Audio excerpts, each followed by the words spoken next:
This is the Debunking Economics podcast with Steve Keen and Phil Dobbie. The archives. Episode 288.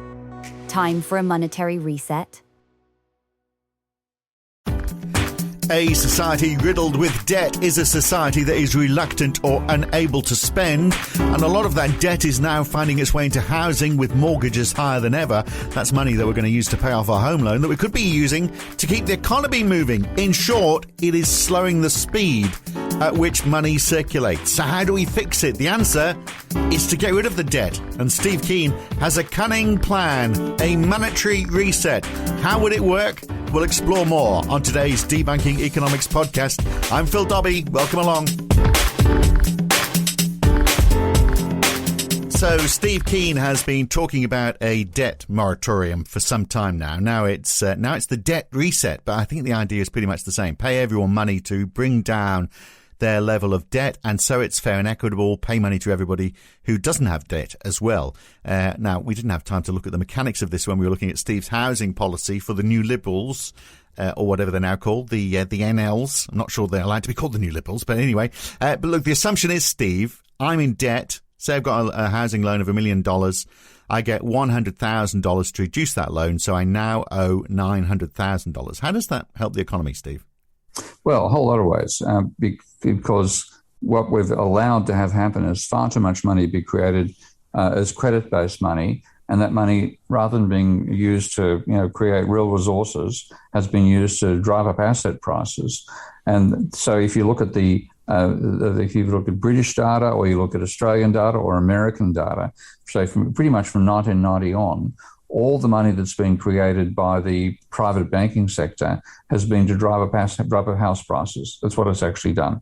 So what we had was massively overvalued houses coming out of it, with a massively indebted household sector. And one of the side effects of the household sector being as indebted as they are now is you individually look and think, oh, I better save some money. So what I'm going to do is spend more slowly. And therefore, yes, okay, more money will turn up in my account. But gee, it's strange, my income seems to be falling as well.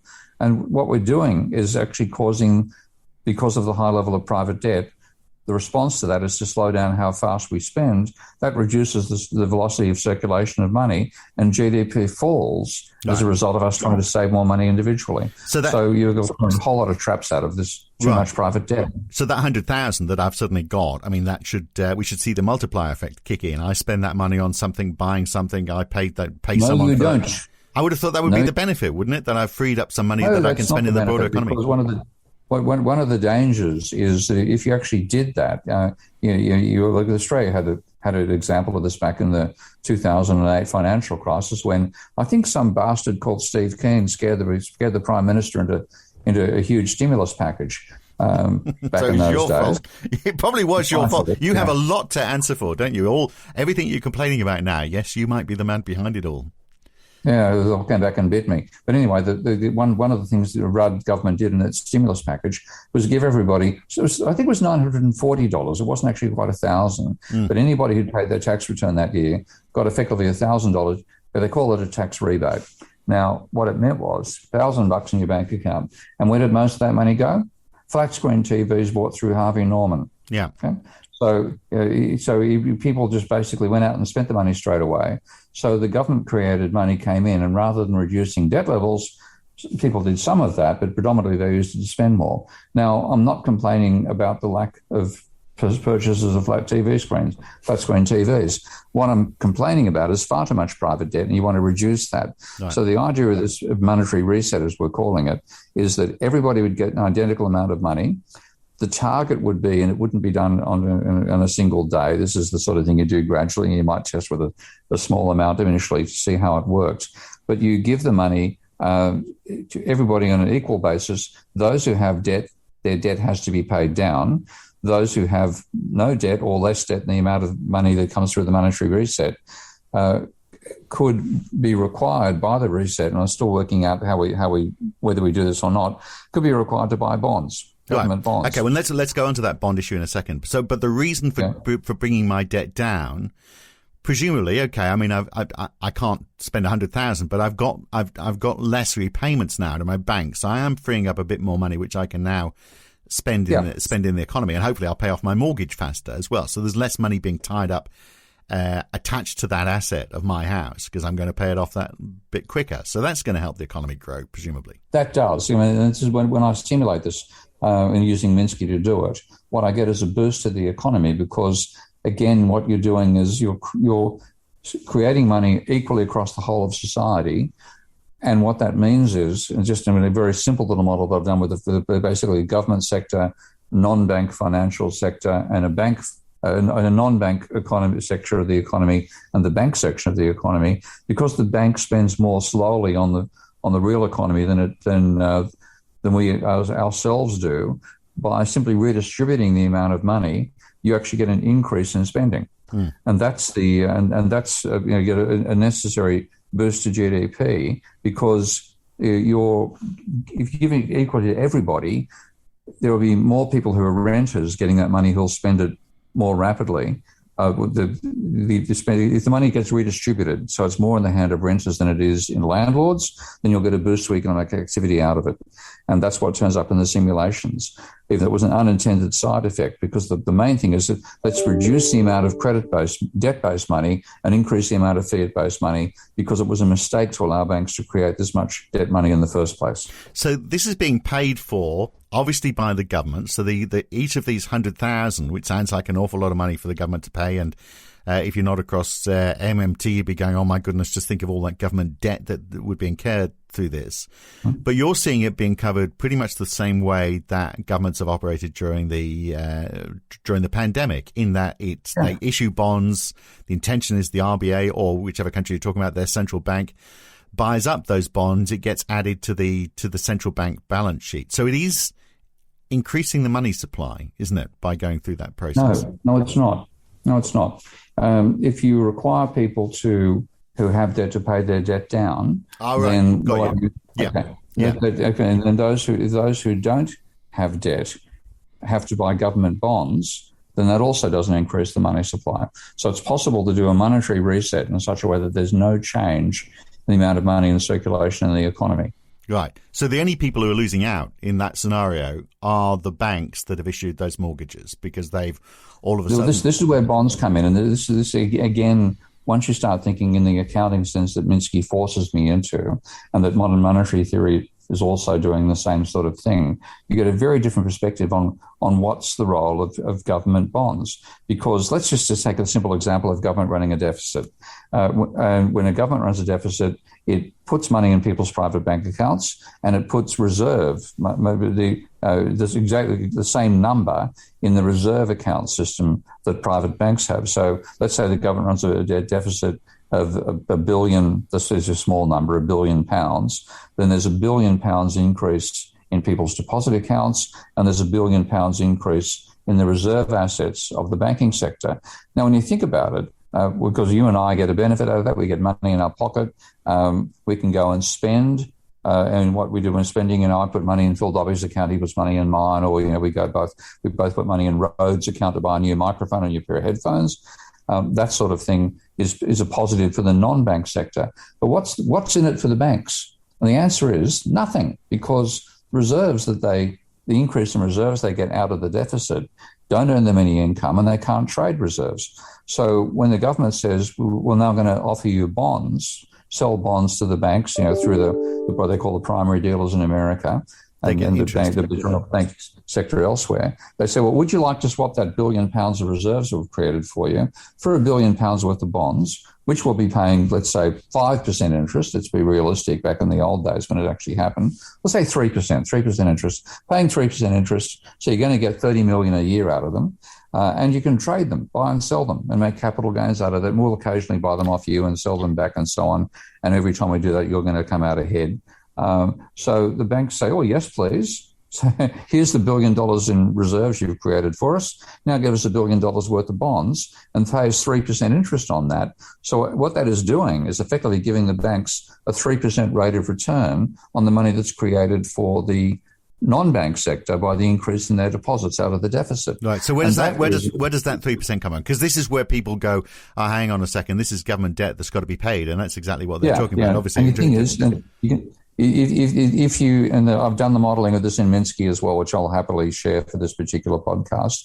But there's two ways you can go about it. The simple way is that the government would be saying we're going to pay 3% interest on these bonds. So the Treasury goes and borrows $30 billion, having created $1 billion in government money that's gone into people's bank accounts and reserves as well. They then sell $1 billion worth of bonds. So the liability the Treasury now has is for these bonds, and they've got to pay interest on those bonds. Well, they simply say, we're going to borrow that $30 million a year. We'll borrow from the central bank.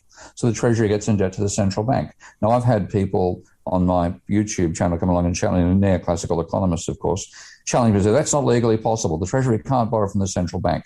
And I said, well, what they do is they issue more bonds, and so long as the central bank buys that fraction of bonds, the government debt doesn't explode.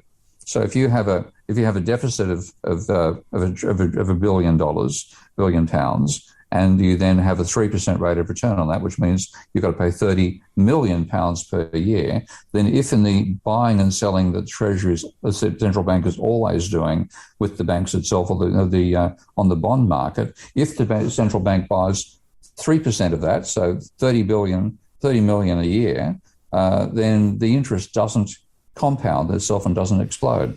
So that's a necessary role for the central bank to stop the money supply exploding and to stop an inflationary surge, is to buy bonds issued by the Treasury, sold to the private banks, equivalent to the rate of interest on the bonds that were used to transfer the deficit funding from reserves to bonds. Right. Now, I might be being a bit slow here then. So the bonds that are issued to cover these, the paying off of these loans, ultimately are sitting with the commercial banks, or they're being bought up? Sitting with the Treasury, sitting with the central bank. Okay. So it is just like QE in effect then, isn't it, really? And then not like, QE is actually buying off the that's the QE is the reserve, the central bank buying off the private banks or buying off the shadow banking sector. But this would be the central bank in its regular operations with the private banks buying bonds equivalent to the interest on the bonds that were used to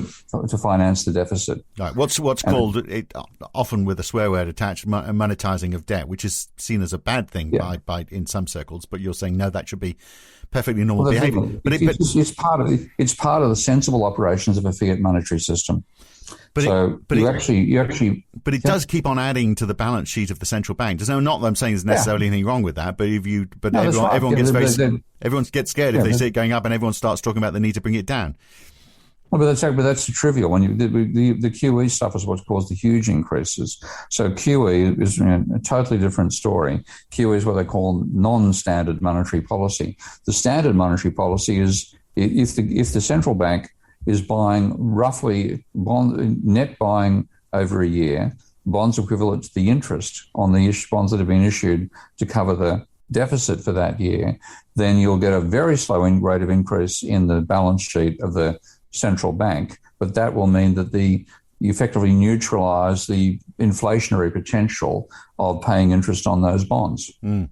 Interesting, isn't it, that everyone's talking about central banks trying to reduce that balance sheet. It's interesting that, and the reason for that is because everyone's worried that it's too much money and that money supply causes inflation. But not enough money. But it's bizarre, isn't it? Because even Jerome Powell has said that's rubbish. That last year was saying that, the inflation just comes from imbalances between supply and demand in the real economy. It's nothing to do with monetary aggregates. So if that's the case, why are they trying to reduce the Fed balance sheet?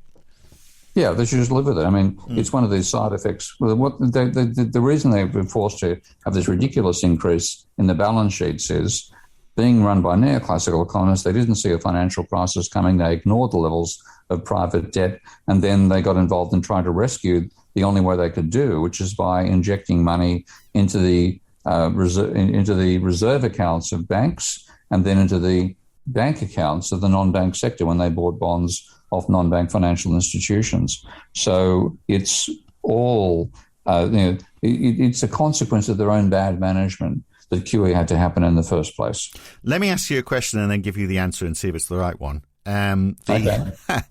if you are taking money out of the finance sector and it's increasing consumption, then that's going to cause inflation, isn't it? My answer is, well, maybe that's not a bad thing, because if you think about before the pandemic, we were worried about a lack of inflation, and we need a small amount, and this is probably only going to create a small amount of inflation.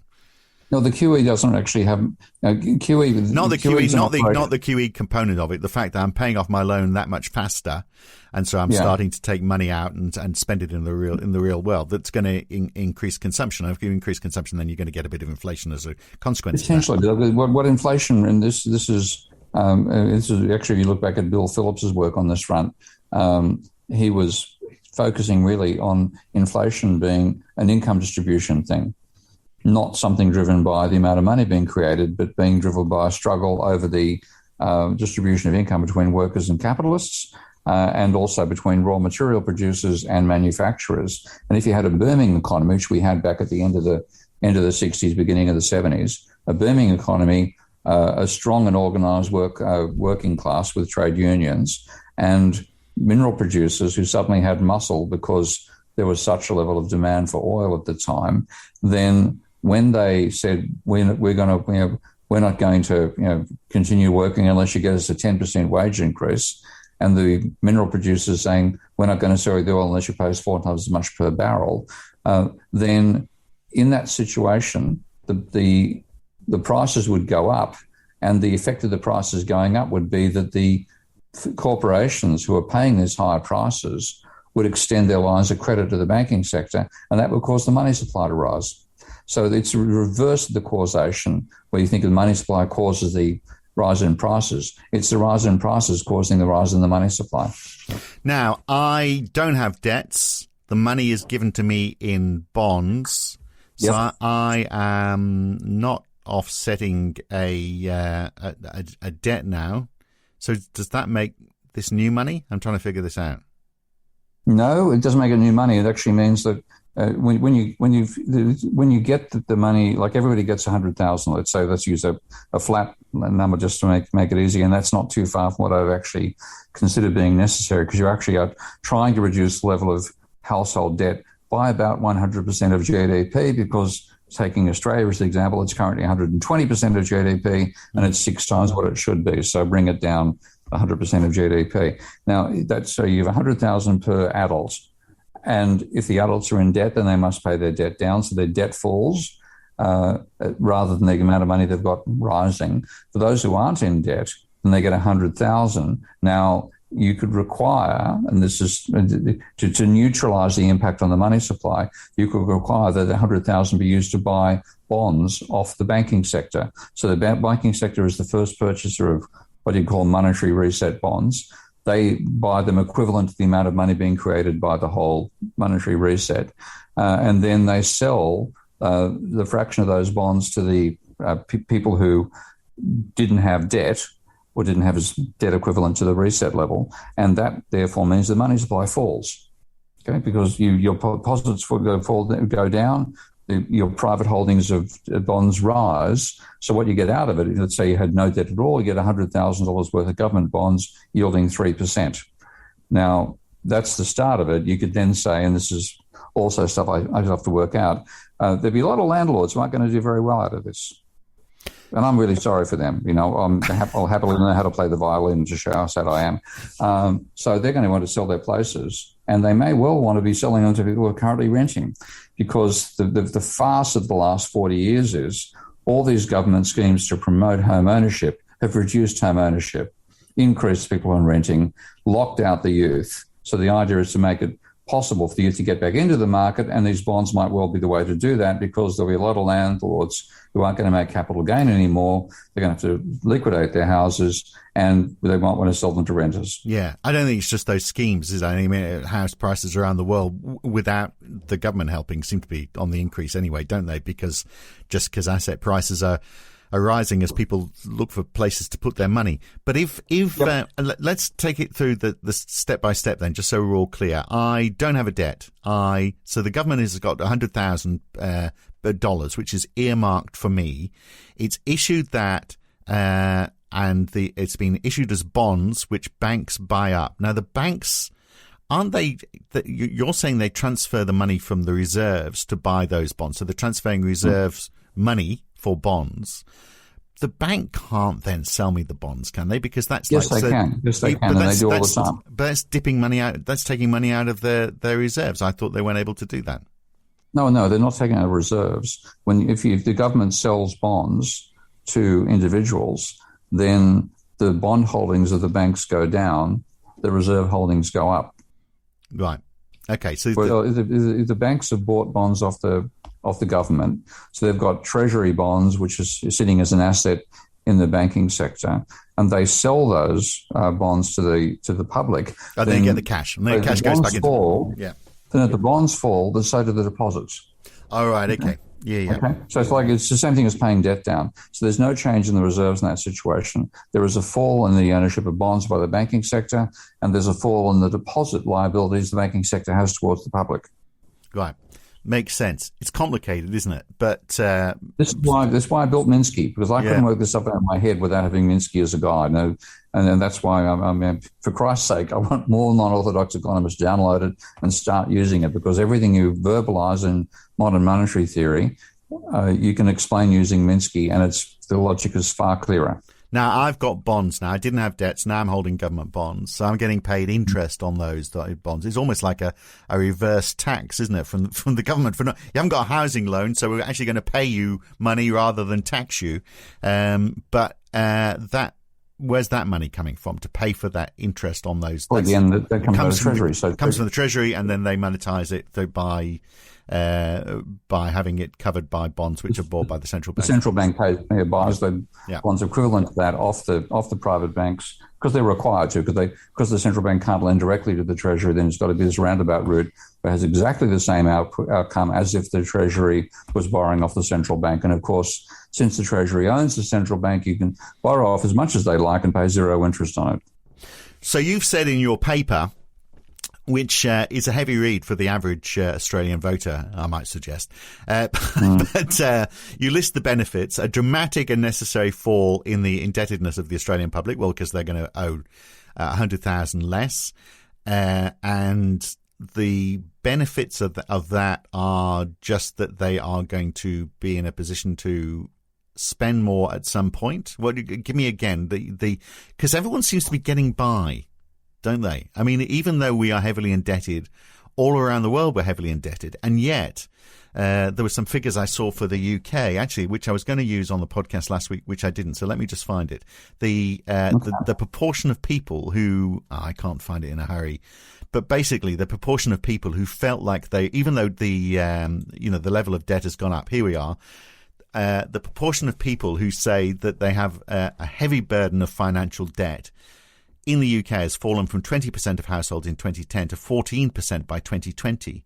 56% are saying it's no problem at all. So even though we're all in more debt because we've got bigger housing loans, the proportion of people who are saying that they have a heavy burden from this financial debt has actually fallen quite a bit. So which sort of doesn't tally with the numbers. I'm just wondering, assuming it'd be the same in many other Western countries, and perhaps it is in Australia. So, because I know lots of people who've got massive mortgages, huge houses, but still somehow managed to be getting by. Yeah, well, if you look at the velocity of money figures, I always prefer to look at the aggregate data. And that's where the American data is so useful, even though they've stopped showing quite a few of the series. There's been a general plunge in the velocity of circulation of money from, I think, a high of about 3.5 times per year back during the Volcker inflation period, two times per year before then. So 2 looks like about 1.8 to 2 looked like the sort of sustainable level for monetary turnover in America before we started getting into this period of financialization. But now we're down below 1. So what you have is, and then the rate of growth of the economy has been slowing down as well. This also turns up in my Minsky model of rising levels of debt cause a decline in the rate of economic growth. So you have all these things which are constraining the economy, and meaning we spend our time talking about financial bloody manipulations rather than innovation, capitalist innovation. So that's the other thing I see to be particularly negative about the world we're in. We are all talking about how to financialize things, not how to innovate. And that's undermining the one strength that capitalism has over other social systems. Right, but how does paying off this debt, so I've got 100,000 less in my mortgage, how is that directly relating to innovation? Well, a lot of it is because it doesn't directly relate to it, but you cease spending banks selling money or giving money to people to speculate on house prices, make that no longer a profitable line of bank business. If you want to be profit as a bank, you've got to provide working capital to corporations. You have to find some way of financing entrepreneurs, make banking creative once more rather than becoming the brain-dead nonsense it's doing of just financing asset bubbles. So you say another benefit is going to be a matching increase in the public's financial equity. The pressure to speculate to achieve financial security for your future is substantially reduced. I mean, that might be seen in some circles as a bit naive because people will always speculate, won't they? When they, irrespective, there's never enough.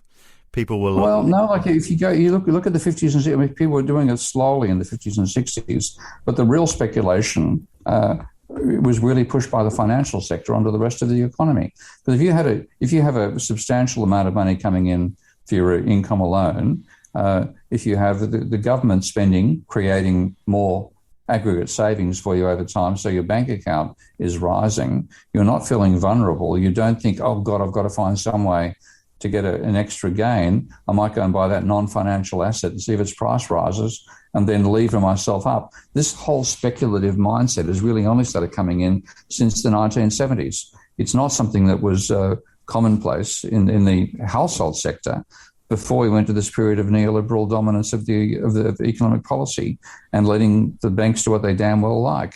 So I really do think if we could restore the level of government money creation that occurred in the 50s and 60s, we would have less motivation to speculate because that government money creation alone would put the household sector in positive equity. And the thing which really motivates you to speculate is the feeling you're going into a negative equity and you've got to get yourself out of it. And what can I do? I can buy a share or I can buy Bitcoin and watch its price rise. So there's the danger, though, if you in effect bail people out, so they're getting their debts down. Could you sort of repeat the behaviour that we saw in banks, that people become less risk adverse because they're being bailed out? I mean, maybe they could do the opposite, and people start going, well, look, we got bailed out with 100,000. They're going to do it again. Let's just speculate more.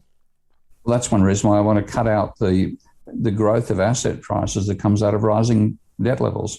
Because at the moment there's a positive, an amplifying, I hate the word positive because it's misinterpreted so much, an amplifying feedback between rising levels of new household debt and rising levels of share prices and rising levels of house prices. So I want to end that I'd prefer to abolish margin debt altogether. So you're going to buy shares, you buy it with your own money, because margin debt's been, I think, a classic net negative on its social benefit over time. So no more margin debt. I'd quite happily legislate against that. But in terms of household debt, limit the amount of borrowing that can be done to buy a property to a multiple of the rental income of the property, whether that's actual or imputed rental. And my target would be half what it is now. The ratio of, and certainly in Australia, of house mortgage to house rental income is about 20 to 1. It should be about 10 to 1. And if you get to that point, you would then have houses being advertised for sale, and you'd have the actual or imputed rent for the house. So the rent was $1,000 a week, or $50,000 a year. Then the maximum you could borrow, and this could be actually published on the real estate ad, would be $500,000. But the reason why everyone is investing in all of this and speculating is because they're shit scared about their pension, isn't it? It's like how exactly. we're all living. The other thing, yeah, that's right. Yeah, so yeah. Aren't you inhibiting their ability to do that? And they're going to go, bloody Steve Keen. Here we are now. He's stopped the growth in houses. He's now wanting to stop investment in borrowing to invest in shares. How the hell do I make sure I've got enough money to live off in my old age? You get a decent pension again. Because, again, one of these undermining of the pension system and trying to get it off the books of the government was all this driven by this fantasy the government should be running a surplus. So that, again, this thing is put in a whole set of traps. If you had a decent pension, I like, so you're talking about a decent state pension. So rather than private pension schemes, the state pension, which a lot of the Nordic countries still have that. It's quite a substantial. It's certainly more than 25% of your salary. Between up to 50% of your last 5 years' salary becomes your pension level, and that's one of the ways the government should create money, because we have people who are no longer able to work; they're too old to work. And particularly thinking of people in manual jobs who don't want to work past 65, you're getting arthritis. Why do you want to be on a production line?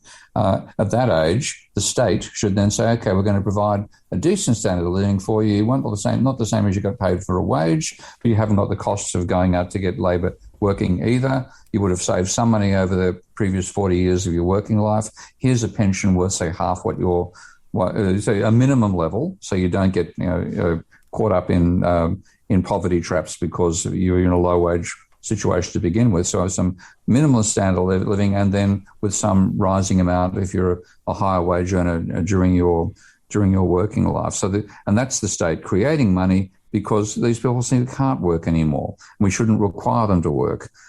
So that, yes, restore the pension system as well. Getting rid of pensions was another neoliberal piece of garbage that's tied up with a whole property bubble we've had as well. I mean, the extent to which we've stuffed up what was a fairly well-functioning capitalist economy 40 or 50 years ago is quite breathtaking. Yeah, in the days of the mixed economy. I mean, we should just start talking about that again, shouldn't we? Yeah. So look, Steve, all of this seems a bit radical for one term of government, but even if you just get people talking, because the one thing I think is one belief that is shared amongst everybody in economics, in politics, across all walks of life, is the way things are right now is not right. We might all have different ideas about how we fix it, but I think there's a universal belief that things aren't going right, and change is needed, and we just need to figure out amongst ourselves which is the way forward. So, I mean, the time is right, isn't it? The time is right. I mean, we won't get into office this time round, but I'll get a chance to, when I get into the Senate, let's take a positive spin here. When I get into the Senate, I will harangue on this particular point, and at least it'll be the newspaper will be forced to cover it, whereas at the moment, this doesn't get out of the netherworlds of strange podcasts. Oh, thanks for that. We'll catch you again soon. It's Laurel and Hardy, mate. We're joined back to you. We'll catch you again soon. Thanks, Steve. Hey, mate. Bye-bye. Well, we'll be back with another strange podcast next week. Thanks for listening. If you've enjoyed this podcast, then please share it with your friends, like it on YouTube, and subscribe to this channel.